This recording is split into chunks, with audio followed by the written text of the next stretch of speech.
Today here with Don Lovell, owner of the Barbers franchise. We're here at the newest location in Ridgefield, Washington. So gonna hear about all this story with how the Barbers started and all the ins and outs. So thanks for having me. Yeah, thanks, Connor. So newest Ridgefield location. This is opening in May? Yeah, mid-May, May 16th we're gonna be opening. So we're pretty excited. What's the total build time, something like this? It takes about 45 to 60 days to build out.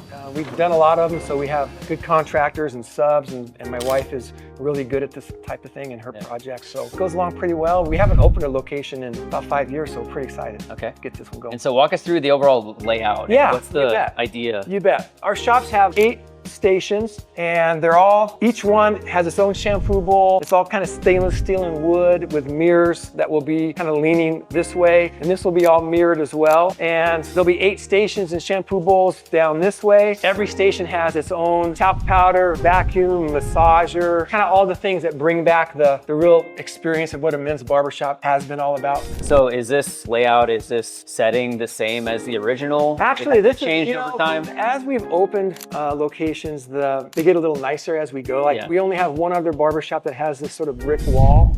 Usually it's just painted back there. And the barber chairs that we get are a little bit nicer. Everything kind of spruces up a little bit as we move along and as we open them. So each one's a little bit nicer than the other one as we go. So. All right, cool. Let's sit down and get into the story. Sounds good. Let's do it. So the story of the Barbers, I guess let's just take it back because you have a lot of complexity to your story with the professional baseball scene, minor league baseball, with moving into entrepreneurship. So take us back however far back you'd like to go. Well, in terms of the barbershop, I know we'll talk a little bit about baseball, but when I got done playing baseball, I was in Michigan, and which is where my family's from, Grand Rapids, Michigan. Well, a lot of my family back there was in the hair business. And so I went and lived with my uncle, and he basically said, well, you can come work for me. I said, what do you do? And he goes, well, I run a distributorship of hair care products, and it was a very big distributorship by then.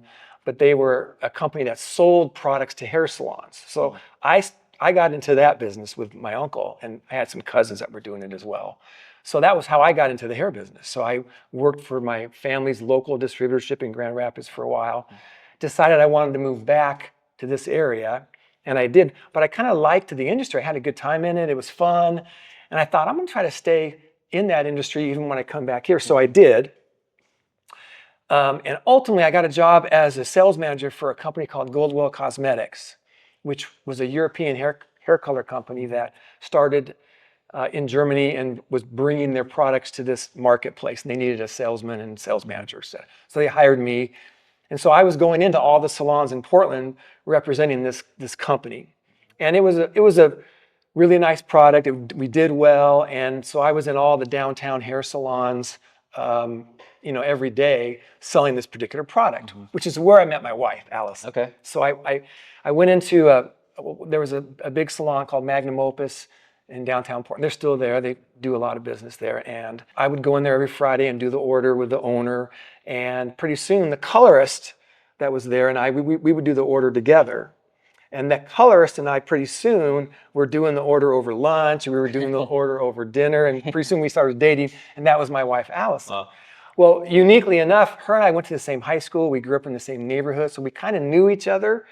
I was an outgoing senior when she was an incoming freshman at Madison High School. Okay. So we didn't go to high school together, but I knew her sister and brother, and I knew her too. So anyway, we kind of reconnected and started dating. And eventually we got married, and so we were both in the hair business kind of like that together. And did a couple different things. We moved to Minneapolis to work for Aveda. We moved back, and ultimately I got a job with Regis Corporation, which was a large salon ownership company that owned all the mall salons. They eventually bought Supercuts, and Allison helped me with that business for a while, and she worked in some of our locations. So all the while we were doing that, we were sort of entrepreneurial too, in terms of thinking, could we do this on our own? Or is there something about this that we could do better? What is it that we want to do in this industry? Because Allison as a hairdresser and colorist, and me on the product side and on sort of the operations side, we were getting a lot of experience. We didn't know it at the time, but we were getting a lot of experience to maybe do something on our own. And it just came a point in time where we bought a house on 162nd and 18th, and we were kind of thinking more about what we wanted to do within the industry.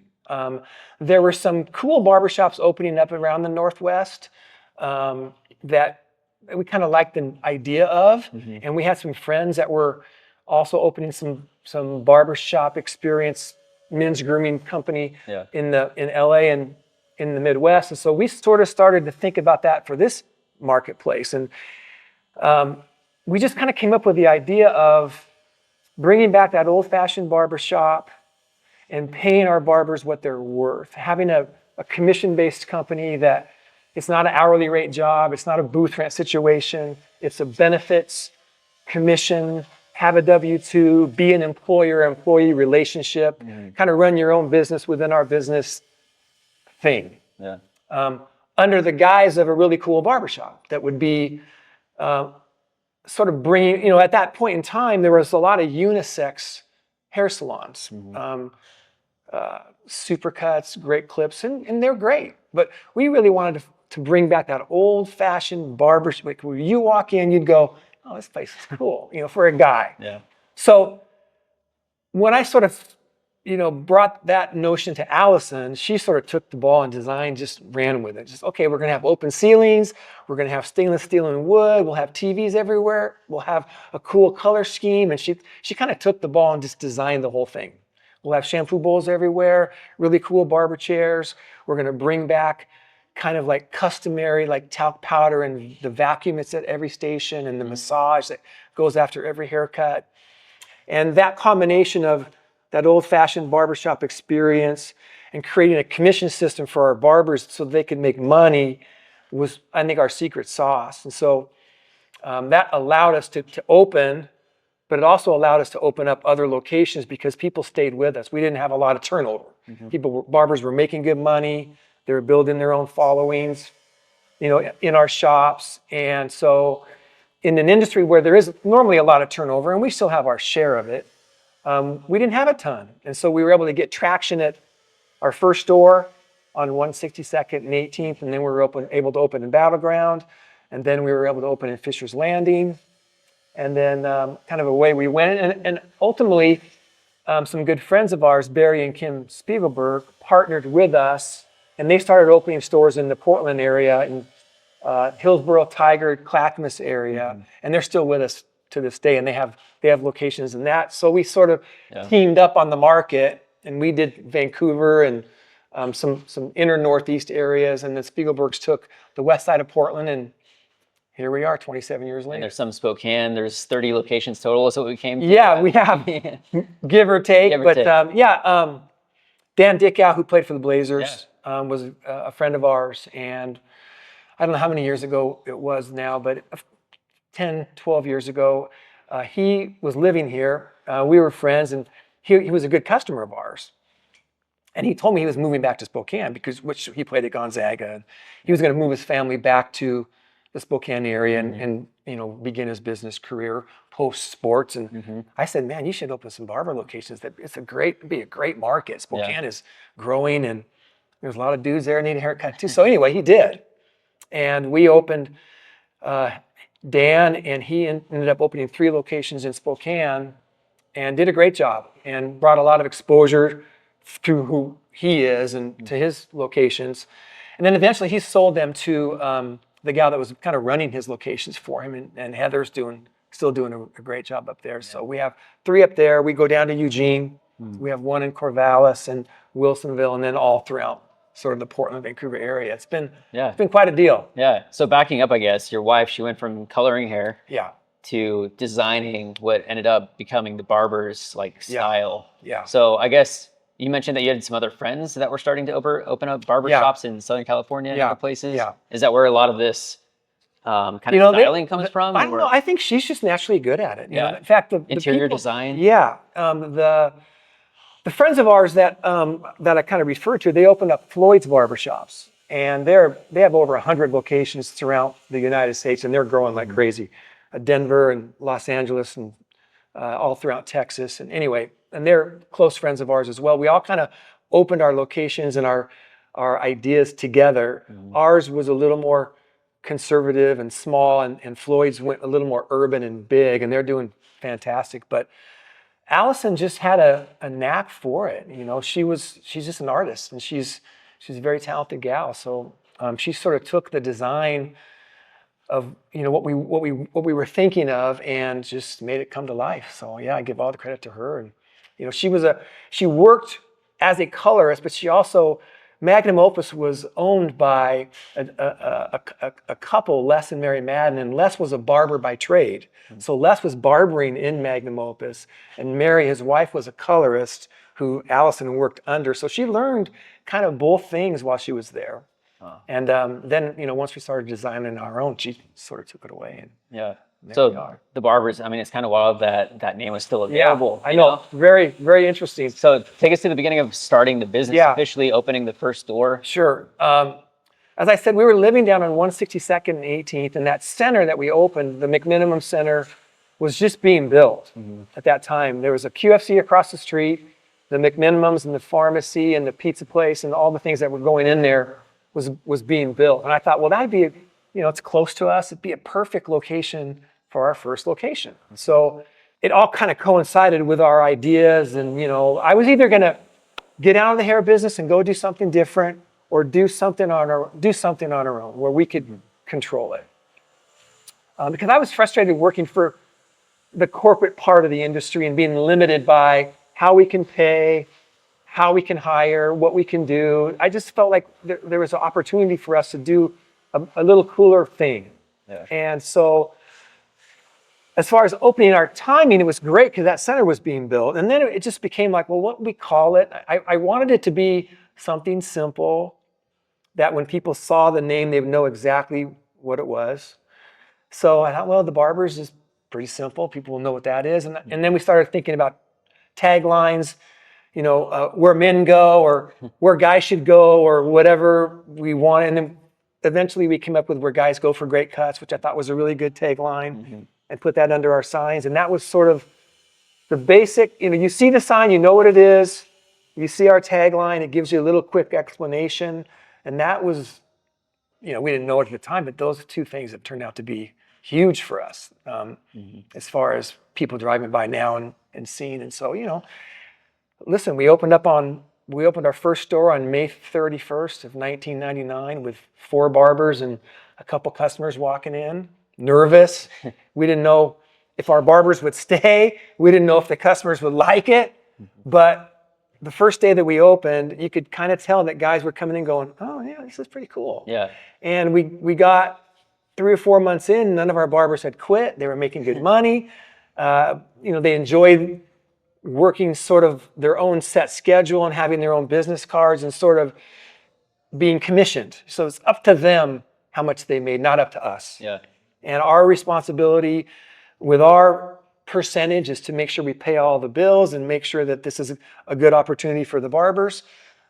And the barbers' responsibility as our partner is to make sure they do a good job with our customers and keep them coming back on a regular basis. And if we can make that partnership win with every barber, because I look at it like we have about 225 hair cutters working for us right now. Each one of them is a 50-50 partner with me. Wow. And that's how we talk about it and how we sort of look at it.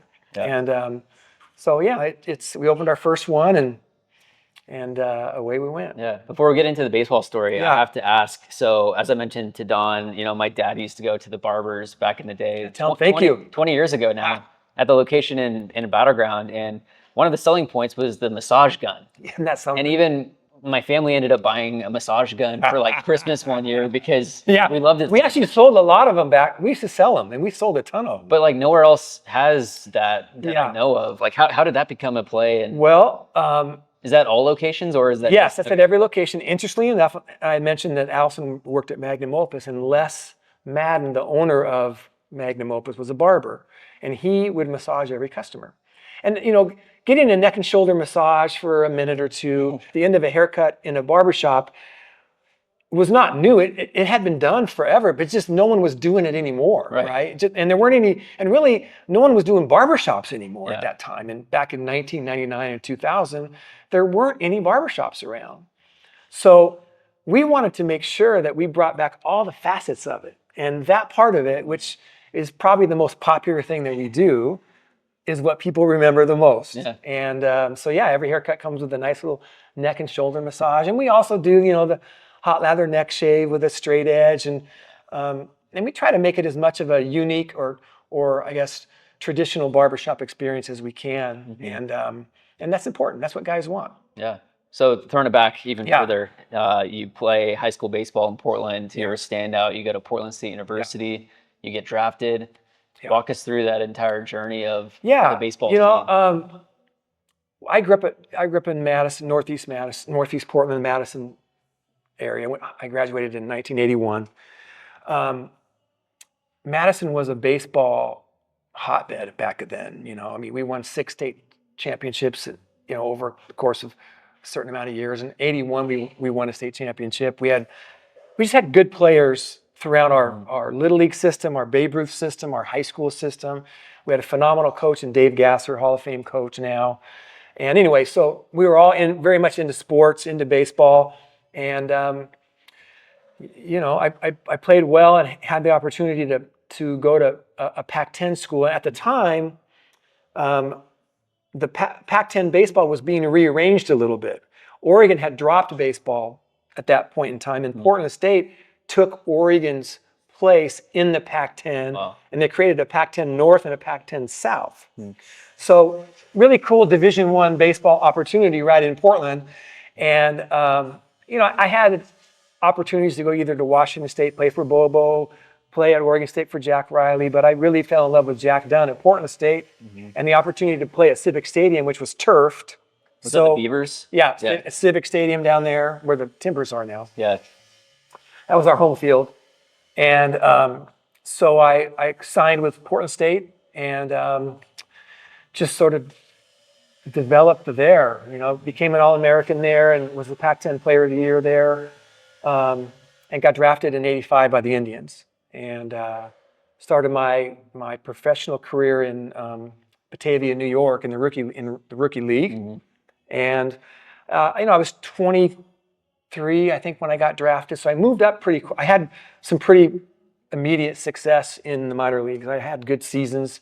Went from rookie ball to AA, from AA to AAA. Had a great season in Buffalo my first year in AAA. And then I was added to the Major League roster in '88. I battled some injuries throughout my career, and eventually in my big league career, just couldn't stay healthy. And I got sent down again by Cleveland and played another season in Colorado Springs, which was our AAA team at that time, and had to have some shoulder surgery at that point. And eventually I couldn't stay healthy, so I retired. But it was, I had a great time. I had a great fun doing it. And, you always wonder, how good are you? You never know. Are you good enough to play in high school? Are you good enough to play in college? Am I good enough to make it through the minor leagues? Can I make a major league roster? And can I stick? And I think I answered all those questions for myself. So I have nothing but great memories with it.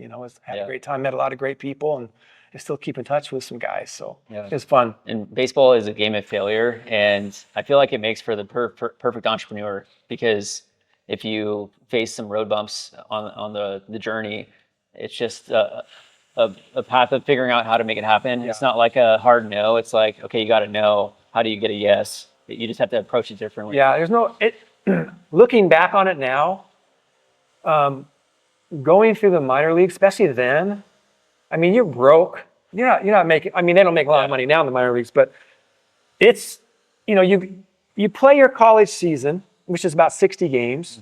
You get drafted, and you go play your rookie ball season, which is 72 games. And it's wood bats. I was in upstate New York, and cold start to the year, I'm sure. It's unbelievable. It's there's 50 guys there because there's 50 rounds in the draft. So you show up to Batavia. Everybody at Cleveland has drafted. First round to 50th round is there. So you're wondering, am I even going to play, let alone advance on? And for me, I was there a couple of weeks. I thought, I think I'm one of the best players here. And I had a great coach, Eddie Bain. I struggled out of the gate. I'd never used wood bats before. First 30 or 40 games, I struggled. And I was kind of panicking because, I was starting, hitting third in the lineup, and not hitting, not playing very well. And Eddie Bain, who pitched for the Dodgers, was a left-handed pitcher, was just the greatest guy. And he came up to me and goes, listen, man, you're the best left-handed hitter we have here. Relax. Don't worry about it. We've got 40 games left. You're in there. Just relax. Have fun. Just go play. And for me, that was everything. And you have to have that in business too. And so I did. I relaxed and went on to be MVP of the league and moved. I ended up having a great season. And that kind of stuck with me. But then you go from 60 college games to 72 rookie league games, then to winter ball. I played 60 games in Florida. Came home for a month, went to spring training, and played another 160 games in Waterbury, Connecticut. Went to winter ball, played 60 games, and played another 170 games in Buffalo. Man. So it's a grind. Tough year. Yeah, and you learn, like what you were just saying, Connor. You learn how to hang in there, man, and you learn how to be 2 for 30 in a slump, or you learn how to be 15 for 30, and you just take one. A lot of times in business, you have to just wake up and keep grinding. And take one day at a time. Nothing is great every day. Rates get higher, rates get lower. People quit and people leave and people come and people go and things happen and wash machines break and credit card machines go down. And, I think in a lot of things when you're younger, you just learn that none of it can break you if you just get up and keep rolling. Every day there's another game. And you just keep putting your best foot forward. And that's, I think, what you learn when you go through something like that. And for me, I was on the cover of Sport Magazine as one of the best rookies in the American League. And I didn't get a chance to play there that long. And that's disappointment that you deal with too.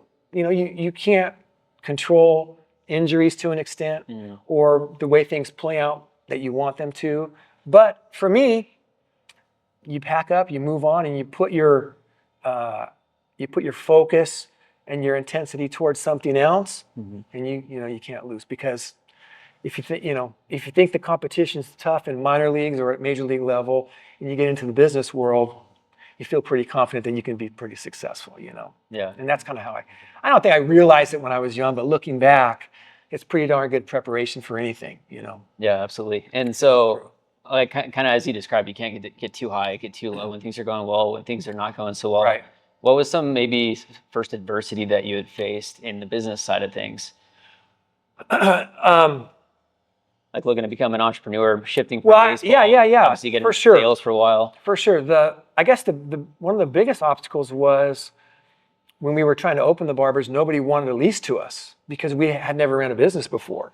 We didn't have any history behind us. And so when we would go to look to rent a space, the landlords, they wanted security of corporate companies and people that have been doing it for a while. So that was tough for us. Just financially coming up with the money to start our business was an obstacle as well. And at the beginning, it was hard for us to hire people because nobody believed in us. Nobody knew. We were selling a vision of what we wanted to be. And we had to get some locations open and partner with the Spiegelbergs and get going in the Portland area for, I think, people to see that we were, sort of the real meal deal. And that, that helped us. And, for me in baseball, I'd never had a bad slump or season until I made my first major league roster and went to big league camp. And I slumped. I struggled. I was a little bit, I pressed. I got really sick. And that was a lot of adversity for me to face at the very beginning of my career as well. But, you get better. You move on. You go to AAA and do your thing. And you hope that you get called back up. And you just keep plugging away like you do in business. You learn from it. That's how it works. Okay, so your first big league camp, was that like the 90s, early 90s? 1989. 1989? 1989. What was maybe a story that you have from maybe getting razzed by some major league guys? You're on the big league camp for the first time. On that Cleveland roster, we had Joe Carter, Mel Hall, Julio Franco, Chris Bando, Doug Jones was our reliever. Corey Snyder played third. I played first. And Yeah, there's a lot of that, because I didn't know those guys that well, and for half of spring training, those guys wouldn't even talk to me. They were veterans; they've been doing this a long time, and guys like Pat Tabler and other guys that I was there to take their position, they didn't want to have anything to do with the young guys, and I wasn't the only one. Every year there were 4 or 5 of us that were coming up to try to take their job, so it's intense. But as time moves along, you're on the same team. Everybody's in the same boat. You're in the same hotel. You get to know each other really well. You do March Madness. You have some dinners, and there's just great guys to hang out with. So I didn't really have any big time, stories there. But it was certainly intimidating being around that type of player, because when you're in the minor leagues, it's all about getting there, And then there's a really big difference between minor league spring training and major league spring training. There's a huge line of demarcation there. And so it's so much fun. You're getting paid. You're in the big park. You're playing in front of a whole bunch of people. The expectations change, and that's as it should be. That's the way you want it to be. So that's what we all shot for. Did the movie Major League come out in 91? I think it was after. Yeah, it was after I was out of there. A couple years afterwards. Okay. So yeah. Kind of funny, the Indians. Yeah. Oh yeah. Oh yeah. No, it was a hilarious movie. Loved it. One of my favorites. Yeah. So, but yeah, it was a lot of fun, and I still keep in touch with a lot of those guys. So yeah. So moving back to the entrepreneurship journey, sounds like you were actually in the mortgage business too. I was during while you were starting the Barbers. Yeah. So walk us through, and you were the head coach for Jesuit High School? I was, yeah. At one point in time, I was in the mortgage business. We were running our barbershops, and I was driving 45 miles over to Jesuit every day to be the head baseball coach over there. And I did that for 5 years, but I loved it. In fact, if I had lived closer, I would have probably kept doing it. But the distance became quite a lot. But, at that point in time, we were just busy. We were running and the money that I was making in the mortgage business was kind of keeping us going as we tried to get our barbershop business going. So we kind of had to have, I couldn't quit doing mortgages or quit my day job until we could get this going, because it takes a while, to get you're investing in a location, and then you're opening another location. So any money is going into that next location, which is going into that next location. So it takes a while to get enough locations going and where you can start making profit for yourself. Yeah. So the mortgage business kept us afloat, and we just worked our butts off. How many locations did you have to get to until you could finally step back? I think we had opened 9 locations by the time that I finally retired from doing mortgages, and I still kept coaching at Jesuit for a while. Wow. And eventually I retired from coaching baseball and just did this full time. So. Yeah. And then getting into the growth phase, you opened 9 locations. Now you're at 30 plus. Yeah. What was the trajectory of how quickly you guys were growing? Yeah, I mean, it sounds like development just in the area also was booming, and you kind of followed. That actually is correct. When we started this, we knew we would have more than one location, but we didn't really aspire towards any other real number. People thought, are you going to open 500 locations? Do you want 1,000 locations? National. Are you going to franchise it big nationally? And kind of what you had mentioned earlier, we really wanted our time. One of the things you like about the mortgage biz is you control your time a little bit, right? And that's what I liked about it too. And I wanted the same for this part of our journey as well. And so we didn't really aspire towards any big number, but as good locations in Vancouver or Portland would present themselves to us, if it was a good location, we'd take it. So we opened our first location. It went well, and the landlord came to us and said, hey, we're opening a location in Battleground. Would you like to follow us? So we did. And then they bought the Fisher's Landing Center that we went in, and that kind of helped us get our first 3 going.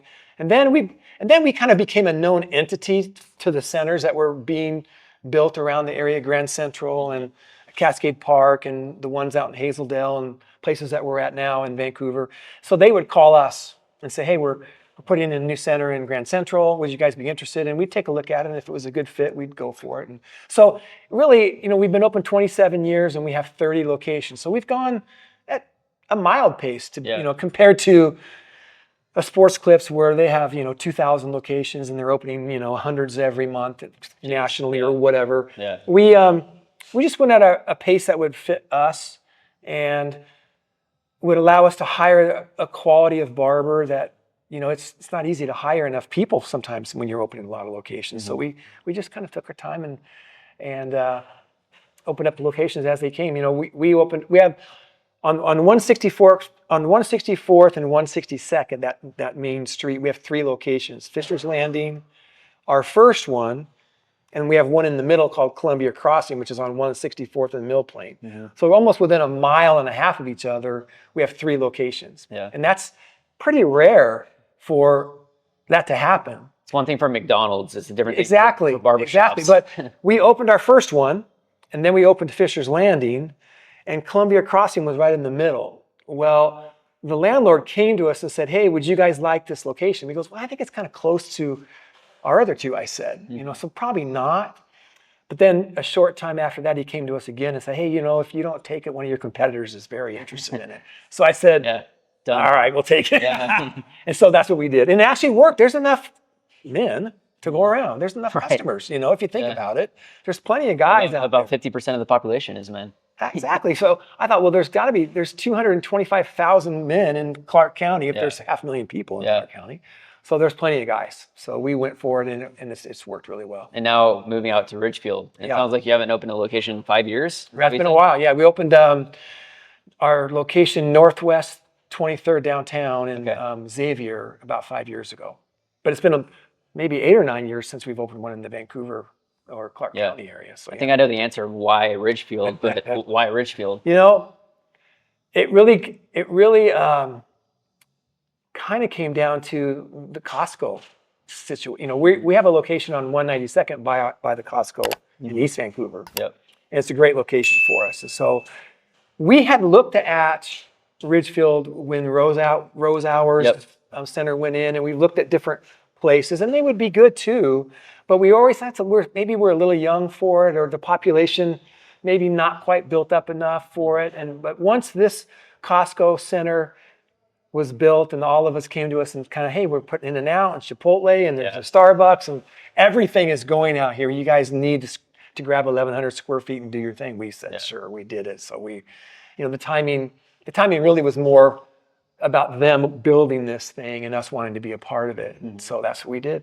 Yeah. Awesome. So I guess moving forward, what's the goal, or what's the plan for you? Yeah, it's interesting because Allison and I were talking about this the other day. You